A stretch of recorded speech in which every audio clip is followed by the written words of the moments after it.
Do you have any other off-the-field interests, maybe sport-related, maybe not? Not at the moment. Right now, I guess I'm just hooping right now. I don't think I have anything else I'm interested in right now. Nothing, bro? Not even like, you got some free time on your hands. Maybe you're like, all right, I'll go to the beach or something. Literally just basketball 100%. Yeah, I'm locked in. Oh, my goodness. Kid's going places. He is. No girls. Social circle small. Yeah, like I'm in the gym right now. In the gym right now. Nuts, bro. Pulling the interview and then going back to work. Check the stats, dog. I can see the future with my mask off. Big hang time. I'm a blast off. Today we welcome Ian Jackson to the Hang Time Headlines podcast. Ian is ESPN's 6th-ranked basketball prospect in the 2024 class. He's listed as 6'6", 180 with offers from some big-time programs such as Seton Hall, Nebraska, Oklahoma State, and more. How you doing, Ian? I'm good. How you? Doing well. We also got John in the building. How are you, bro? Doing well. It's nice to meet you, Ian. Hyped for this conversation. Hang Time Headlines. As always, like, comment, subscribe. Follow us on Spotify, rate, review, Apple Podcasts, all the social media, TikTok, Twitter, Instagram. You know what's good. We got to jump right into this interview, though. Ian, it's clear you're a highly touted prospect. We've seen many websites, such as like freaking ESPN, I mentioned in the intro, ranking you as one of the top forwards, maybe guards. We've seen you play a little bit of both in the 2024 class. So we like to do this with all our guests. If you could just take us back to the beginning, how'd you start playing basketball? Like, what really gave you that inspiration? When did you start? What really made me start was when I was young, used to going outside, playing with my brothers, seeing how they competed and how much they wanted to win. It really pushed me to want to pursue the sport and play basketball.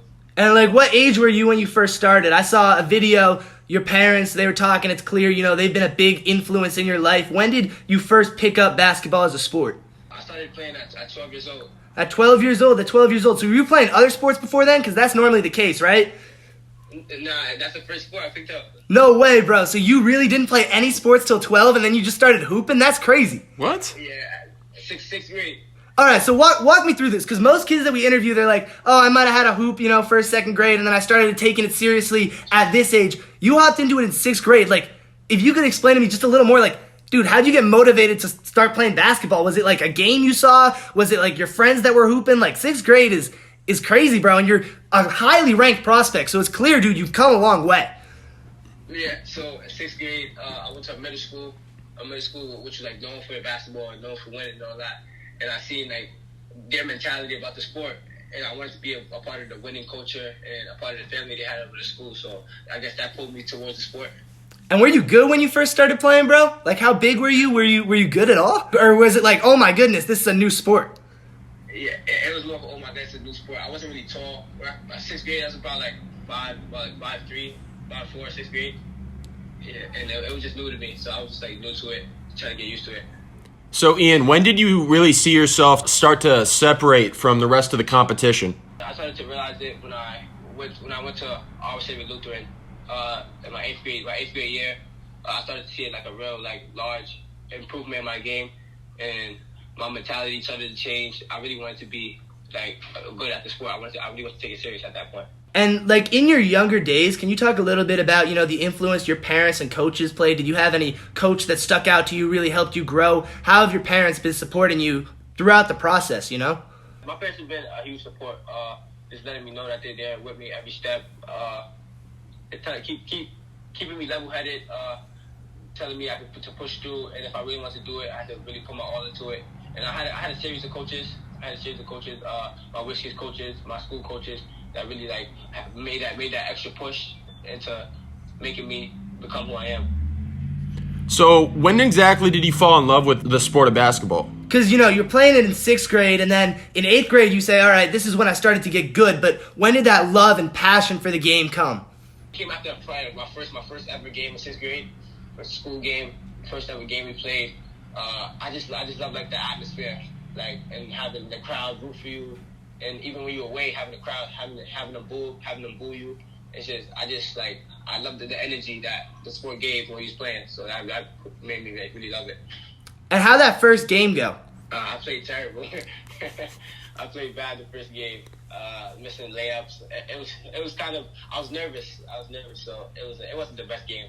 You mentioned the crowd there too, so we like to ask this question to everyone. in basketball, the crowd is a huge influence. I mean, they're right on the court, and y'all had a crowd in 6th grade. I mean, that's crazy. If I was in 6th grade and there was a big crowd watching me play, I don't know how good I would have done. So, like, can you talk a little bit about, like, how the crowd influenced you then and, you know, what role the crowd plays in your game? The crowd played a huge role. My supporters, people that support what I'm doing, they go come out and watch me play, cheering me on after every shot. Some people in the crowd talking to me during the game to tell me where to go. I say the crowd played a huge role. Yeah, the crowd played a huge role in the sport. And with that crowd, I mean, there's trash talk that comes, right, John? I mean, we know. Oh, yeah. The basketball players, they get frisky, and we see it a lot even in the NBA. I mean, you got players like Draymond. We're big Celtics fans. We saw you were from New York, but got to rep the C's here. Marcus Smart, we love him, big trash talker. So, like, talk a little bit about the role that maybe trash talk plays on the court and then also from the fans, as you just mentioned. Trash talk on the court from the fans, it fuels me. It fuels me to prove them wrong. It fuels me to just go after it more. Like hearing them talk about what I can't do in the crowd and then proving them wrong. It fuels me like to go get it. And did you pick up that trash talking from day one in 6th grade? Or was that something that came a little later? That came a little probably before 6th grade. I was just playing with my brothers. Them talking trash to me and like them being competitive, not letting me get anything and just wanting to win so bad. It came from there. So we've talked to other prospects about playing basketball for their middle schools, and then a couple others who have talked about playing AAU. So which route did you take? And we heard you playing a little middle school, but it's often a combination of both too, dude. Yeah. Like we've seen that as well, which is kind of crazy because that's a lot of basketball. Yeah. So I played middle school and AAU. I played AAU basketball with the New York Wiz kids, and from there on, I've been with them since. What positions did you play specifically? Back then, I was a little bit taller than everybody, so I was playing around the 4 and the 3 back then. Have you ever played a little 5? Yeah, situational. All right, so you've been all around because even when we were looking at like the websites, you got ESPN listing you as a forward, and then you got like these crazy videos of like, look at this point guard throwing down. So what would you say like your position is now? Where do you feel the most natural? I'll say right now, I can play any position. I can rebound. I can guard. But most natural, I'll say I probably feel comfortable playing at the 2. At the 2? All right. Natural scorer. I love it. We love to score, get some buckets. And so you mentioned your brothers, I believe, talking trash. Can you talk a little bit about, the role that they've influenced? They've been a big influence. I have 5 brothers. So when we go out, and I'm the youngest, so when we go out and play, it's like, you're the youngest, you're not getting nothing easy. They pushing me to play hard, play tough, and they're going to play tough with me. So, yeah, they played a big role too. That's a big family. Do they all play basketball? Have they played in college? Like, where are they at right now, dude? You got a lot of brothers, and especially being the youngest, I mean, getting shoved around a little bit, I'm sure that's helped you become like a really tough player on the court now. Yeah, it definitely helped. But my brothers, they played when they was younger. They didn't really follow through with it.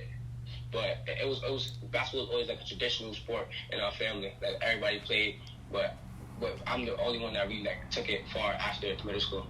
They just tossed you around a little bit, hustle with you, got you ready to play the sport. I love that. Yeah. So are there any friends that you specifically play hoops with all the time? I'm sure it just wasn't your brothers. You got some boys too. I got friends, yeah. I got friends that go to my high school now. Todd Foster, Elijah Moore, Jeremiah, a few friends from the city. And are these heads that you grew up playing with from day one, or are these heads you've met now? I grew up playing with them too since I met them probably about 7th grade. Like a year after I already started playing, I met them. Basketball, big family sport, So, Ian, can you take us through your first memorable game, season, play, anything that really stands out to you in your time playing? And memorable in a good way, not like that first game in 6th grade where you didn't go so well, because that's memorable, but we want that good memory. Memory was when 8th grade, when I first started to improve and feel like I've been standing out towards like everybody else was. We played Team Durant 8th grade out in Spokane, and I went off that game. I had about 38, and it was like my first breakout game. And then after that, it's just been uphill since. And you talk about, that first breakout game. You mentioned that 8th grade is that breakout year. Was there a specific, play, maybe it was that game, where you just realized, damn, I got some potential as a basketball player? Yeah, it wasn't play. A kid on the team, the red team, tried to come down and dunk on me, but I stuck it to the glass. He came back down, shot a three, and then the crowd was going crazy. The energy was just there, and it was like, yeah, that was the play. Oh, we love to see, that defensive side of the game, but you mentioned the dunks. Gotta ask, man, we've seen some crazy throwdowns. So there's the other side of that too, which you just mentioned. You got to block, but sometimes you might get thrown down on. Have you ever been dunked on before, and what was that like? Nah, I never been dunked on. Not yet.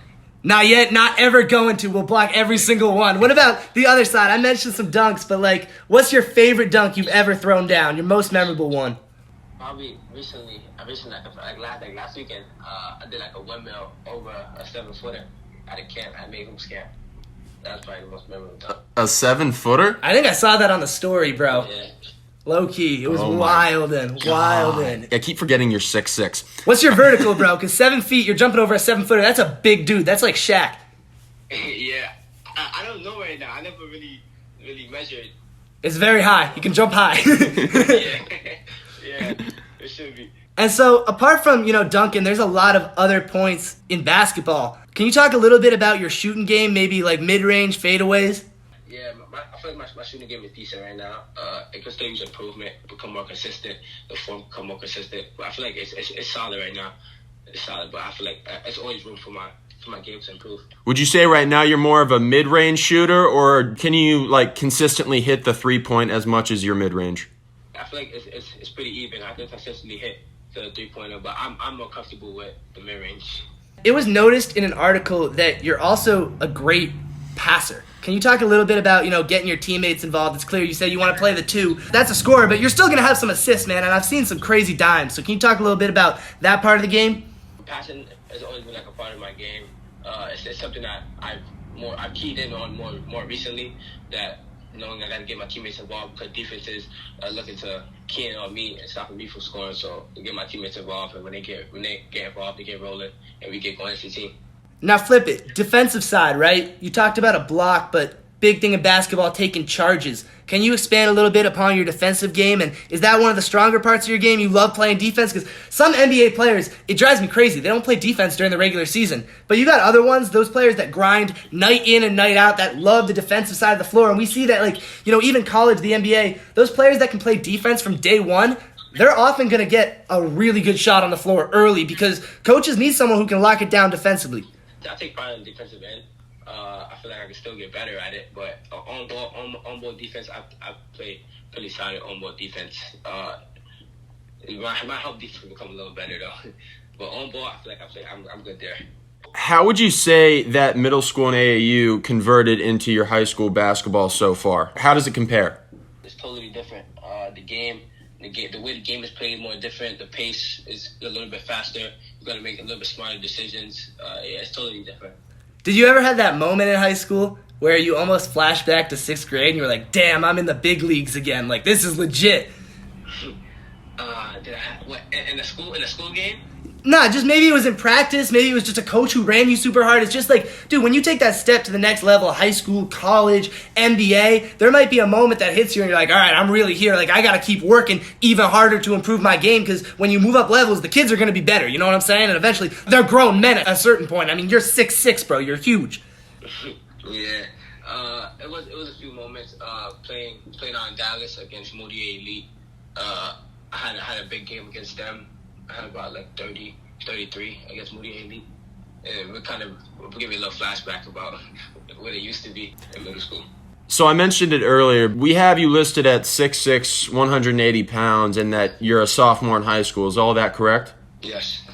All right, that's good, because sometimes, dude, you never know with these websites. They be posting all sorts of stuff. And I feel like that's a good point to transition height, weight. A big thing in basketball is going to be that training and that gym to get up that weight. As you're growing, you want to fill out that frame. So when did you really start weightlifting and training seriously for basketball off the court? Weightlifting began last year. My coaches told me that it's high school now. I got to really lock in on building my body, because everybody is athletic. Everybody is fast. So you got to key in on still being able to keep up everybody else. It's facts, bro. I mean, we're all college athletes too, dude. We hit the gym all the time. So what type of exercises are you hitting? You hitting the bench, squats, deadlifts? Like, what's your favorite exercise, would you say? I would say my favorite exercise is probably a leg press or the bench. How much you benching? How much I bench right now? Not even maybe a max. Maybe it's just what you rep for 5, but like, where's your bench at, you know? Probably right now it's probably like at 115, 120. That's solid. That's solid. Dude, it's so tough with the basketball players because they're so tall. The bench just, like, you have to move the weight so much further. It's not even funny. Yeah. Another thing off the court is film. Can you talk a little bit about that? Like, how much film do you watch? And is it more film on yourself or film on other teams, other players? I watch film on myself to learn what I could do better and where I messed up at in the game. But I also watch film on other players to pick up some of their key things they do good and try to improvise it into my game. So those key things you just mentioned, what specifically are you looking for? So I watch a little bit of some Russell Westbrook. Watch how he stops on a dime and shoots a pull up from the mid range. A little bit of shot gives Alexander, how he slow pace, get to his spots, and shoot the shot that he wants to, not what the defense is force him to shoot. You just mentioned Shy, Russ. Are those the players that you really try and model your game after? Or are there any other NBA players that you'd say your basketball game resembles? Yeah, I would say Shot. Shot is who I really resemble my game after right now. And is he your favorite player? I wouldn't say favorite. He's one of them, though. Do you have a favorite, or can you name, a couple players that you love to watch? Maybe it's not even the best player. It's just that player that you will tune into. I know Russ is one of them. Like, Russ goes hard. I will literally turn on a TV to watch Russell Westbrook. Yeah, I watch Kevin Durant. Kevin Durant probably my favorite player right now. Understandably. Yeah, KD, absolute beast, huge feet. Didn't have like a size 25. The Nets would have advanced in the playoffs, Another thing outside of basketball, but that definitely contributes is, the meal preps. And maybe it's not specific like food to train yourself, but what are you eating? You're 6'6", bro. You're clearly eating something. You're growing. You're tall. What do I eat on a regular? I probably was I gonna eat. I don't eat like super healthy, but I make sure I get some healthy things in there. I still eat fast food sometimes, not all the time though. But I'm also gonna eat like home cooked meals by my parents and stuff like that. Okay, so if healthy is out the window and you have the option to eat one thing, what are you eating? Mac and cheese, big mac and cheese. Dude, we be chefing Mac all the time. Oh, I love it. I love it. And what about like the healthy stuff? Are you a big one healthy food? Maybe you're a salad guy. Like, what are you eating in terms of food that's good for you that you're like, damn, this is actually good for me and it tastes good too? Yeah, most food that I eat that's good for me is probably a grilled chicken salad. Fire. That sounds awesome. Smacks. Yeah. So we talked a little bit about basketball on and off the court, but there's also the other side, which is the classroom, the academics. How are you able to balance that in your life? I've learned to manage time well. When I was younger, it was pretty tough, so I had to learn how to lock in on just basketball and schoolwork, and then friends and all that. I feel like right now I could wait because I'm trying to I'm chasing like a goal right now.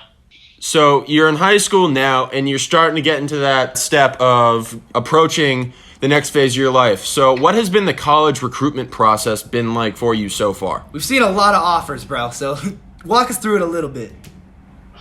It's been good so far. School's been reaching out, talking to my coaches, telling them how they like my game, and they're gonna look forward to seeing me play that coming season. So it's been pretty decent so far.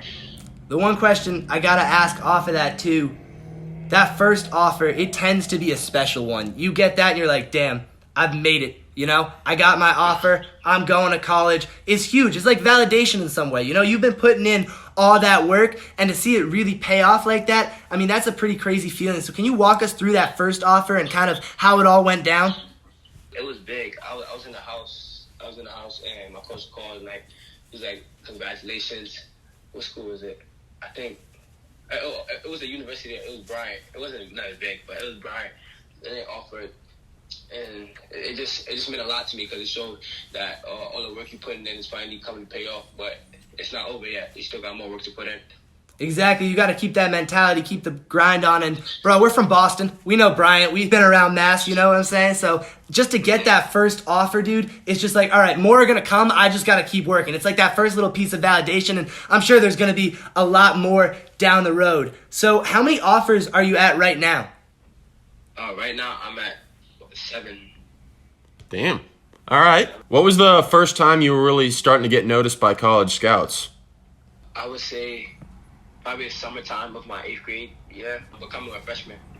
And was there like a specific play where a college scout noticed you, or was it like they saw your tape online? Like, did you ever realize like, oh, this college scout's looking into me a little bit, you know? It was more of a tape online. So they seen the tape online, and they reached out to my coaches. They like my game, and they really want to come out, see me work out, and see how I am as a person.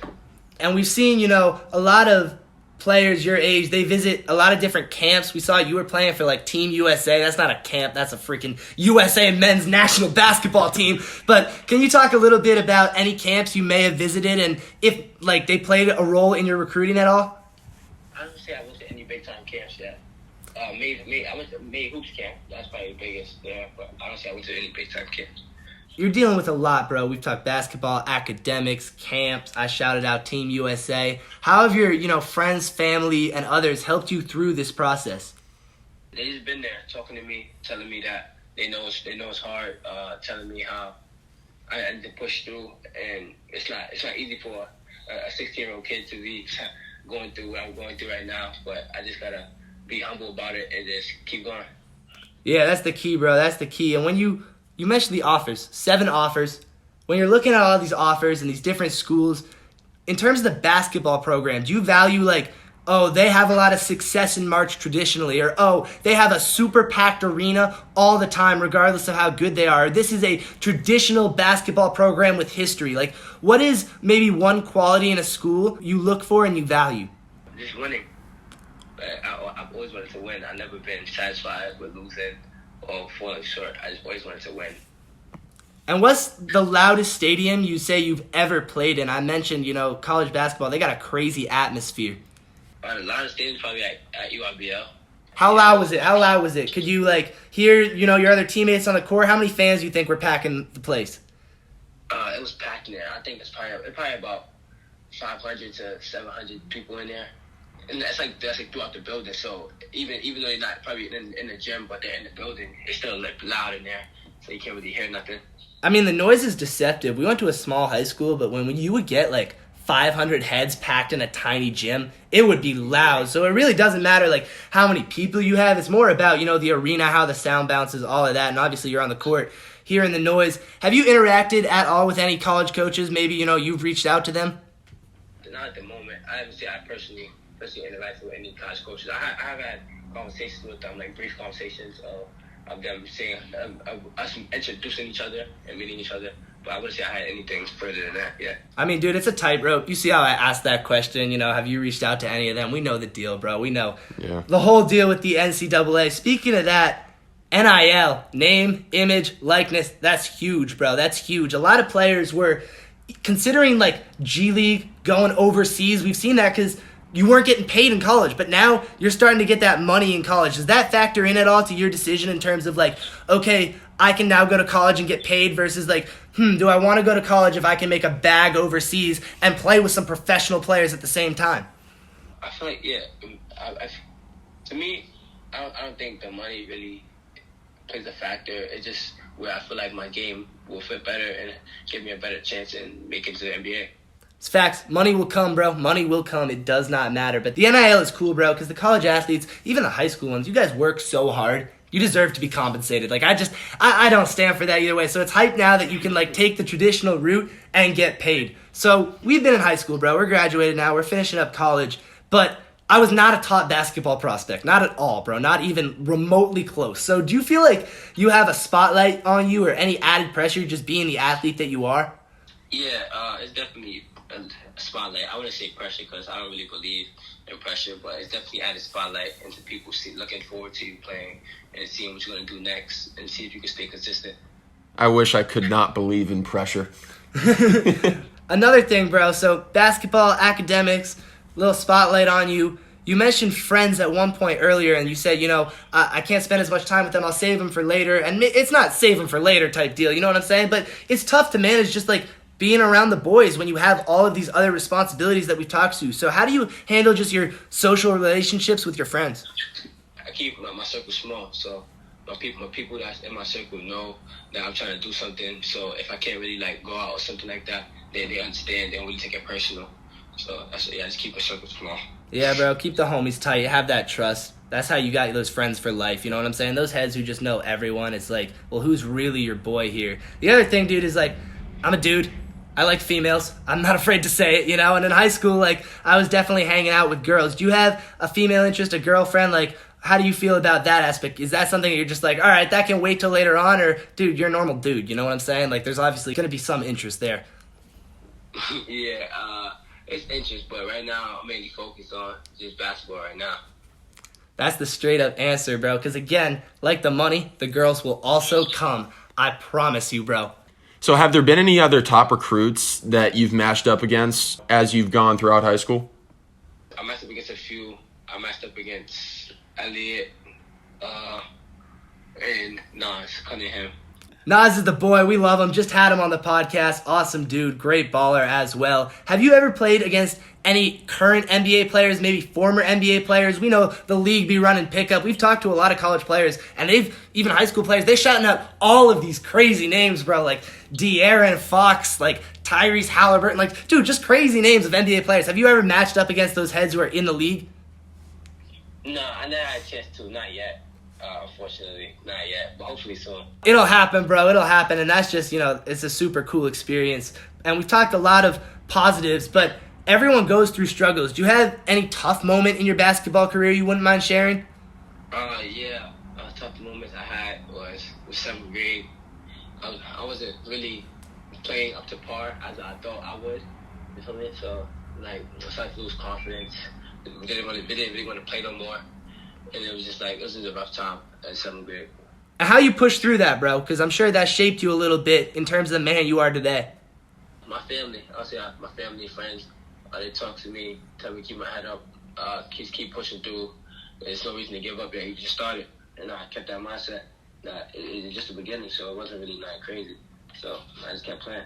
That's why you keep your social circle small, bro. Have that family, friends around you. They support you, and they can really help you through those tough times. Have there been any injuries of note for you? Just speaking of tough times, that's another thing that athletes go through, whether it's a small, big injury. Have you ever been dinged up a little bit?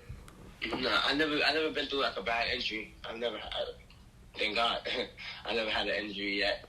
Oh, God forbid, never had an injury. Yeah, I mean, honestly, we don't hope for a yes in that answer at all, so that's really good to hear. You got to stay healthy, but, those professionals, they deal with injuries too.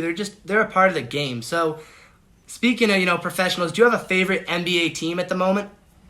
Favorite NBA team, I would say, is the Los Angeles Lakers. Oh, boy. Lakers fan. So are you a Lakers fan or a LeBron fan?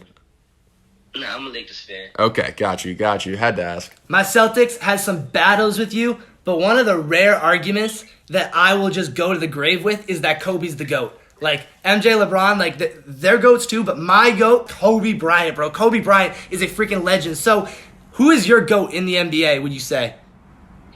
I go with Kobe too. Love that. Kobe. Love that. His mentality was just different. Kobe was different. That Mamba mentality. And John and I, speaking of, basketball, we both played some 2K. We've seen a lot of players getting into it recently. You play 2K at all? Yeah, I play some 2K when I have some time. So if you were to be a 99 in any attribute in 2K, what would it be? Probably a job layup. Attack the hoop. What about if you could give yourself a 99 in any attribute? My ball handler. Just have those Kyrie dribble handles, bro. He wants to embarrass heads. Breaking ankles all over the court. Have you ever just tossed someone's ankles? Yeah, it happens quite often. You gotta hit that jumper when you do it, bro. Oh my God, there's nothing worse than when you break the kid's ankles and then you don't hit that jumper because it's like the highlight was there, the arena was on their feet, and then, oh man. But we've talked a lot of basketball, but do you have any other off-the-field interests, maybe sport-related, maybe not? Not at the moment. Right now, I guess I'm just hooping right now. I don't think I have anything else I'm interested in right now. Nothing, bro? Not even like, you got some free time on your hands. Maybe you're like, all right, I'll go to the beach or something. You got literally just basketball 100%. Yeah, I'm locked in. Oh, my goodness. Dude, Kid's going places. He is. No girls. Social circle small. Yeah, like I'm in the gym right now. No off the field. Dude, that's what we like to hear. In the gym right now. Nuts, bro. Pulling the interview and then going back to work. In terms of being in the gym, a big thing that basketball players, all the athletes, because we talk to football players too, they listen to a lot of music. So what type of music you listen to? I listen to a lot. I listen to a lot, Lil Baby, Lil Durk. All right, bro. The last guest, Nas, he didn't mention Lil Baby. He was the first one to not mention it, but we hot. We back again. Lil Baby. Love to see it. Everyone loves Lil Baby. Any other, like, low-key artists? I noticed you're from the Bronx. You got any, like, New York artists that are pretty low-key that you like, or just any artists that, you know, aren't those top tier? Low-key artists right now. I'd probably say I listen to my brother's music. Oh, really, bro? We'll plug that in the description. Send us a link after. That's fire. Yeah. Yeah, I listen to my brother's music. All right, bad dude. One head out of New York. I remember listening to Roddy Ricch like 3 years ago, and I was like, this dude is stupid talented. Does your music differ in terms of like pregame music or workout music when you're trying to get hyped, or shooting music? Maybe you're trying to, you know, keep it a little more mellow, or just music in your free time. Like, how does that change between, you know, your work and then when you're off the court? Yeah, so when I'm going to a game, I like to listen to something more slow to calm me down. Not to get super hyped, but to calm me down before tip off. But when I'm working out, I like to listen to music to get me hyped, turned up. Yeah, just to get me in that mode. Headphones or speaker? For the game, headphones. When I'm working out, I need a speaker. Yup, that's the right answer. That's the right answer. So, what is something that you right now would want to say to yourself 5 years down the line? Just keep being you. Yeah, don't change, bro. Stay on that work. That's facts. And what about, you know, vice versa? This is a tricky question, but like your older future self, if they could kind of look back on where you're at right now, you think like what's one piece of maybe advice that you would give yourself? That the hard work is gonna pay off. Yup. We're about to wrap this thing up, bro. So before we leave, is there anyone else you want to shout out right now? You know, just get their name out there. Anyone who's helped you along the journey? I like to shout out my coaches, my Coach AAU coaches, Coach Dave, Coach Muggs, my school coaches, Coach Croft, Coach Tim, Coach Loads, and yeah, and those right there.